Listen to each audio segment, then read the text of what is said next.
yapacağız çünkü sürekli. Şimdi alt üst modelimiz oluyor. Alt üst modele diş eti kroşesi ve çevresel kroşe yapıyoruz. Bunları öğrendiniz zannediyorum. Çevresel kroşenin ne olduğunu, diş eti kroşesinin ne olduğunu biliyorsunuz artık. Şimdi yapımını şöyle tarif edeceğim size. Kullanacağımız malzemeler düz pens, oluklu pens ve vazlaks pensi. Ve yarım yuvarlak kroşe telimiz. İlk önce diş eti kroşesini veya çevresel kroşemizi yaparken neye dikkat ediyoruz? Onlara bir bakalım. Şimdi çizerken zaten ekvator hattından geliyor. Ekvator hattının üçlü birlik kısmına altına yaratan tip konuyor.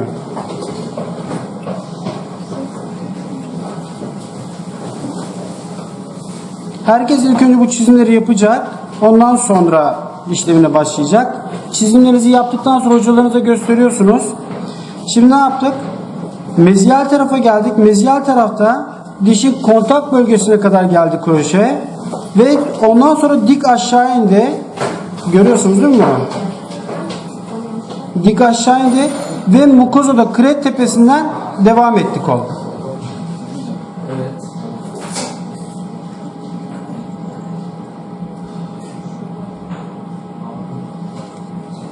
Gördük mü?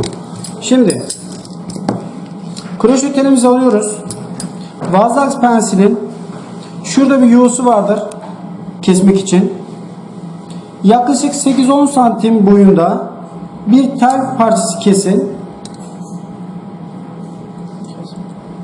Başka var mı? Tamam.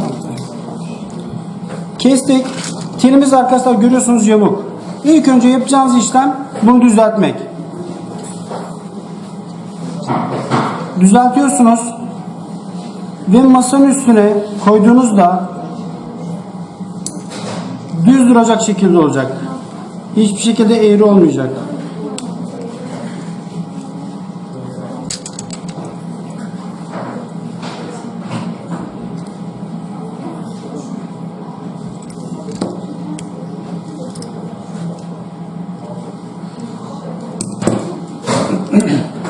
Daha sonra yarım yuvarlak olan tarafı, yarım yuvarlak kesitli olan tarafı, yuvarlak olan değil, düz tarafı asetatlı kalemle boyuyorum.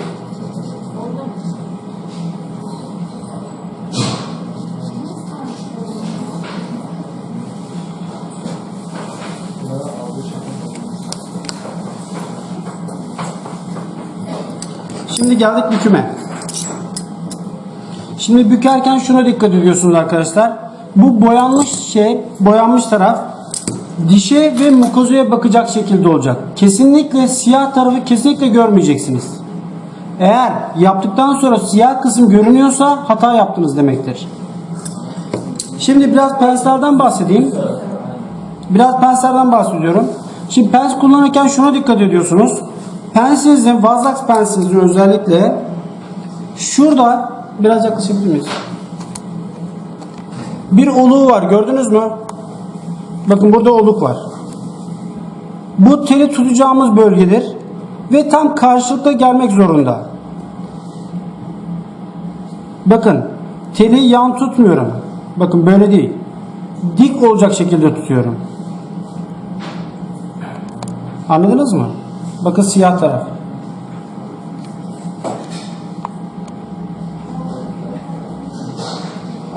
Ve bunu burada tuttuğunuzda bu tel kesinlikle dönmemesi gerekiyor.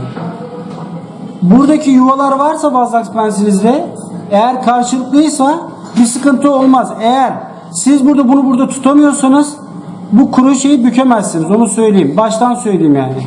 Hemen gidin değiştirin. Şimdi ne yapıyoruz? İlk önce geldik. Retentif koldan başlıyorum. Ne yapıyoruz? Siyah taraf dişe bakacak demiştik. Asetatlı kalemimi aldım. Bükeceğim noktadan işaretleyeceğim şimdi.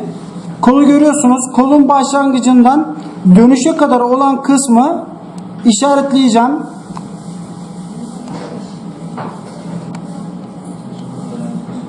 Ve buraya kadar devam ediyor bu dönüş. Tam dönüşün bittiği yere kadar, yani buradan nasıl geliyor dairesel? Buradan geldi, dişi sardı ve şu nokta. Bakın şu nokta, şu nokta. İşaretlediğim nokta. Şimdi buradan bir dönüş yapacağız. Ne yaptık? Buraya telimi tuttum. Gördünüz mü? Şu noktayı görebiliyor musunuz? Biraz yaklaşabilir miyiz?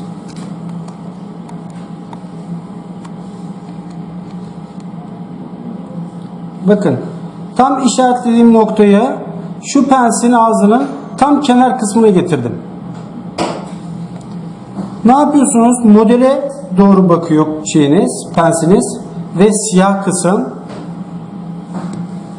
Buradan dik bir şekilde aşağı ineceğiz. 90 derece. Yalnız bu inerken aşağıya elinizde değil, düz pensi de kullanacağız. Nasıl yapıyoruz? Düz pensimi ileri bakacak şekilde düz tuttum. Ve Vazlaks pensini kendi etrafında rotasyon yapacak şekilde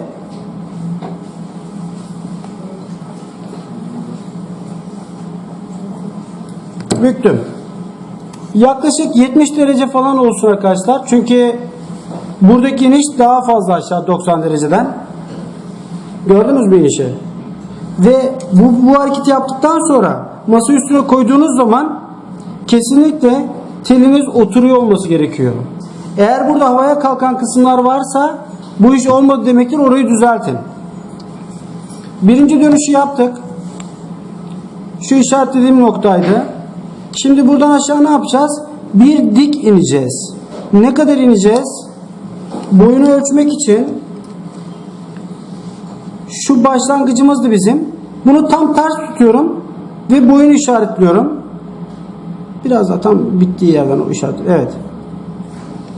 Gördünüz mü? Tam dişi boyu kadar. İkinci işareti koydum. Gördünüz mü? Şimdi ne yapıyorum? Vazlaks pensili tam o noktaya koyuyorum. Ve buradan elimle tam dik olacak şekilde bir büküm daha yaptım.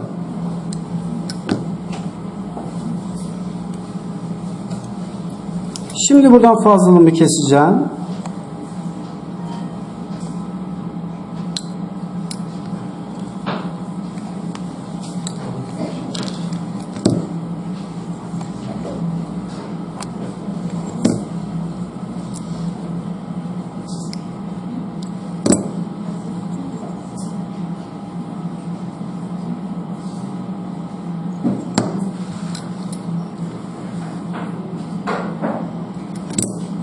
Mukoza üstündeki kolun adaptasyonunu yapıyorum.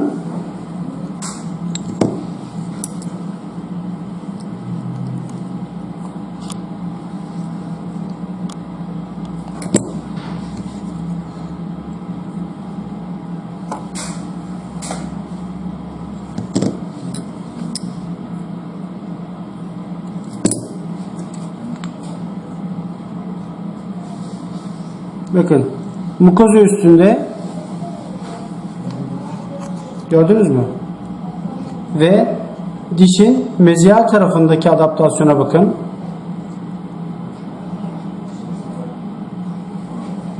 Gördünüz mü?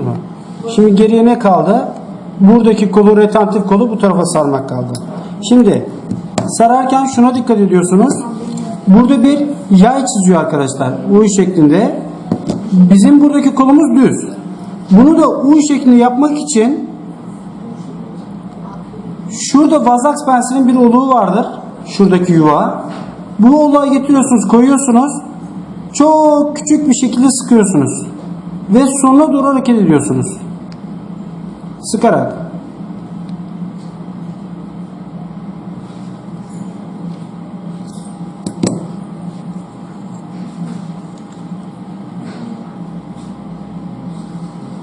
Daha sonra şimdi bunu dişe doğru saracağız. Dişe doğru sarmak için de oluklu pensimizi kullanıyoruz. Oluklu pensin silindir kısmı içeride kalacak. oluk kısmı dışarıda. Çünkü sıktığınız zaman bunu otomatikman içeri doğru sarmaya başlayacak. Bakın. Ve sıkarken şunu yapmayın. Buradan tutup direkt tek bir hamlede sıkmayın. Sıktığınız zaman köşe yapar. O yüzden ne yapıyoruz? En baştan başlayarak sona doğru gidiyoruz.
Bir de separe takılmış şimdi veya taş, pembe taş varsa pembe taş da.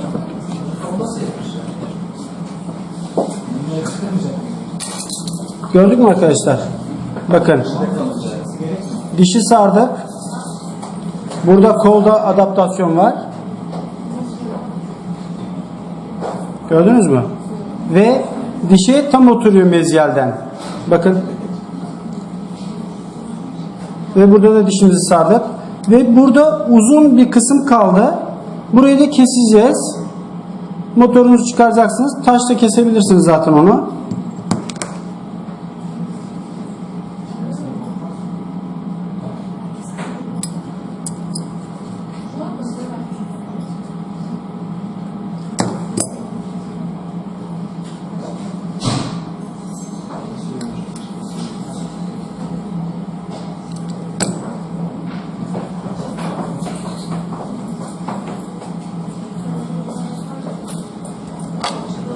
Çalışıyor mu?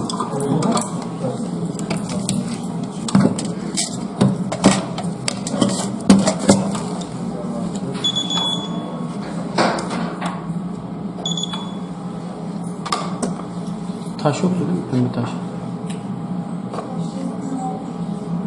Çok açık.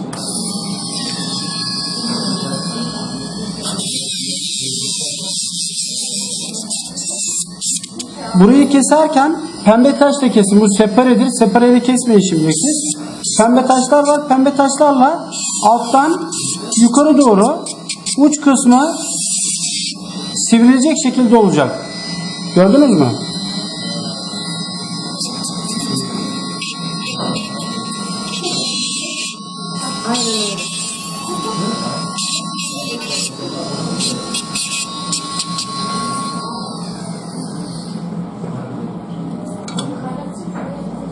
Ne oldu mu?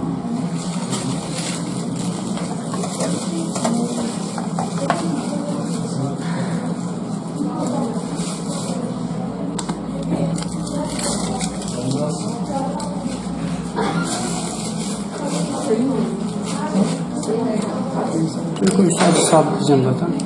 Elden ele dolaştırsınlar.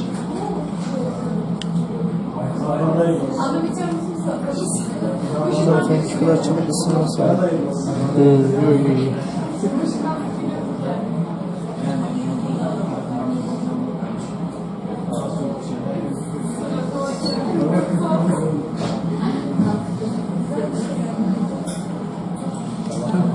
Bunu şimdi elden ele dolaştırsınlar. Diğerini yapayım bu arada ben. Şimdi arkadaşlar bunu elden ele dolaştırın. Bir tane şimdi diş eti kroşesi bükeceğiz. Bu size gelen çevresel kroşe. Bir tane alt model alayım şimdi. Veya üst model de olur, fark etmez.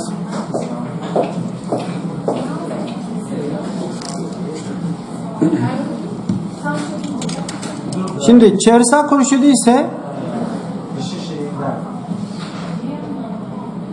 çevresel kroşe arkadaşlar.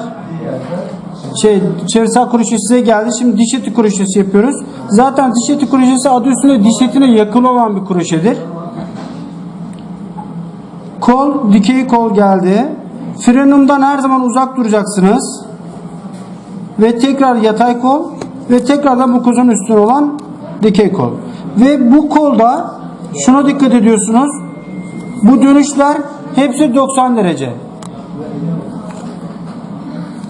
Gördünüz mü arkadaşlar?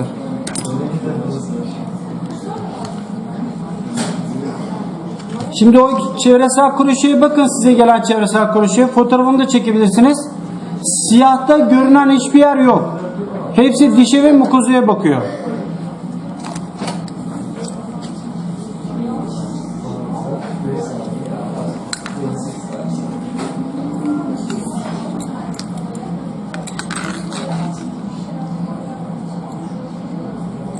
Tekrar yine aynı şeyi yapıyorum. Kroşe telim düz.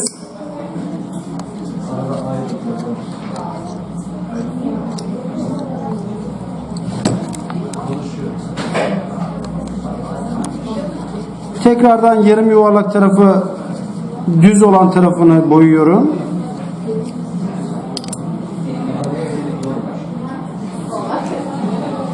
Şimdi şuna dikkat ediyorsunuz.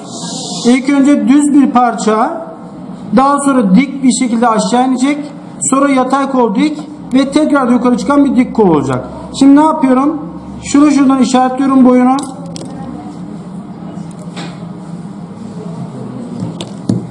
Vazlaks pensime yerleştirdim. Ve pensin ne demiştik? İşaretlediğiniz nokta bükeceğiniz taraftaki kolun tam bitiminde olacak. Gördünüz mü? Ne yapıyorum? Yine düz pens yardımıyla düz pensimi tuttum. Tutuşuma çok dikkat edin. Düz pensi karşıya bakacak şekilde tutuyorum. Vazlaks pensini de kesinlikle şunu yapmayın. Vazlaks pensi şu hareketleri yapmıyor. Sadece kendi etrafında rotasyon yapacak.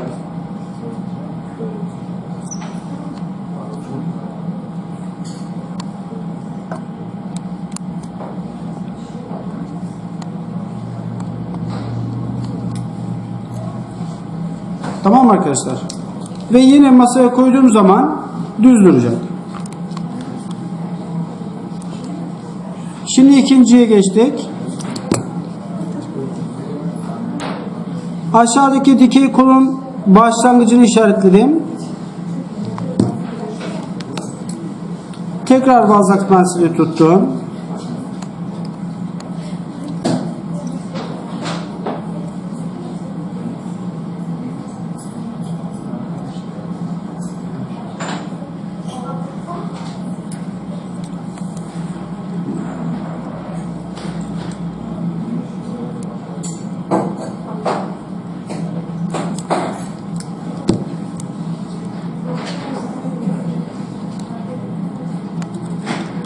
Gördünüz mü arkadaşlar? Şimdi diğer 90 işaretledim.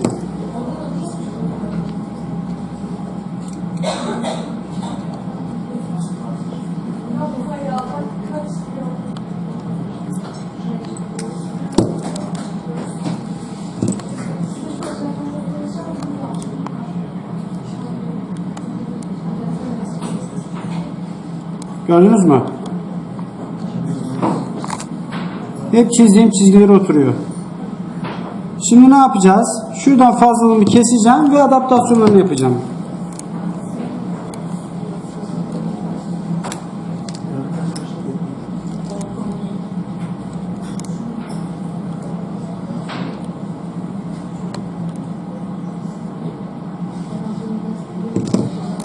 Yine burada bizim retentif kolumuz nasıl U şeklinde.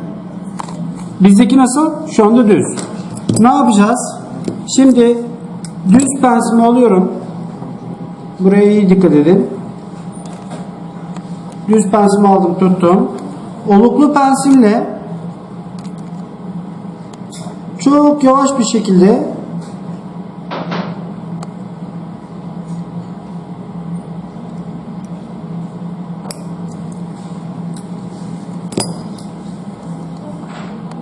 gördünüz mü? Buradaki U'yu yaptık. Şimdi ne yapacağım? Bunu dişe adapte edeceğim. Yine hangi pensimi kullanıyorum? Oluklu pensimi.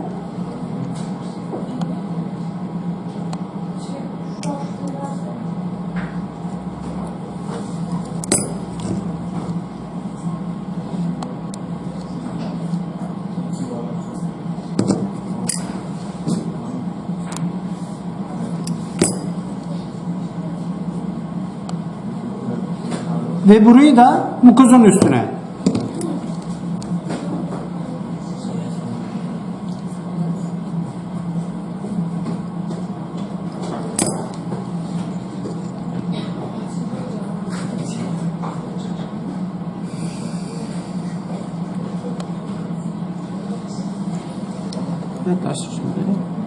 Adaptasyonu gördünüz mü? Buradan geldi kol. 90 derecelerim ve mukozun üstüne kroşetlerimin dönüşü. Yine aynı şekilde pembe taşlar vardı. Pembe taşlarla uç kısmını yukarı doğru inceltiyorsunuz.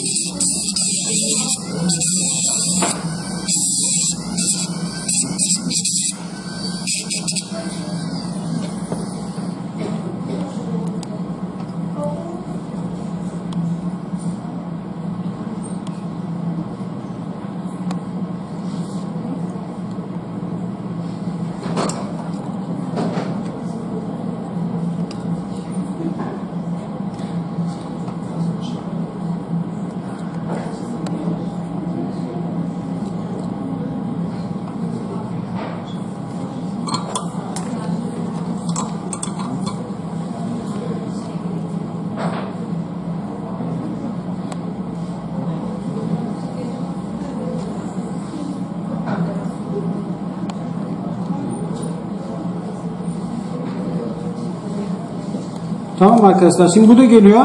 Şimdi birkaç şey daha söyleyeceğim. Şimdi bayan arkadaşlar biraz güç istiyor diyorsunuz ama güçle alakası yoktur. Kullanacağınız aletlerle biraz alakası vardır. Şunu söyleyeyim şimdi. Penslerimiz dikkat ettiyseniz arkaya doğru bir yuvarlak çiziyor. Görüyor musunuz? Siz bu pensi tutarken şu ön taraftan tutmayın. Çünkü hareket eden merkeze ne kadar yaklaşırsanız o kadar çok kuvvet uygulamak zorunda kalırsınız bir şeyi kaldırmak için veya sıkmak için. Kaldıraçları hatırlayın. Kaldıracın uç kısmından bastırdığınız zaman daha çok kuvvet uygularsınız. O zaman ne yapacağız? Burada bakın bir eğim var, görüyor musunuz? Bu eğimin amacı pensi daha iyi sıkmak için ve arka tarafından daha iyi böyle sıkmak için kullanılır. Yani siz şuraya uyguladığınız zaman sıktığınız basınç 5 ise buradan sıktığınız zaman 25. Uyguladığınız Newton kuvvet. Tamam mı? Yani kullanırken bu şekilde tutun. Veya bu şekilde sıkın. Ön tarafa getirmeyin.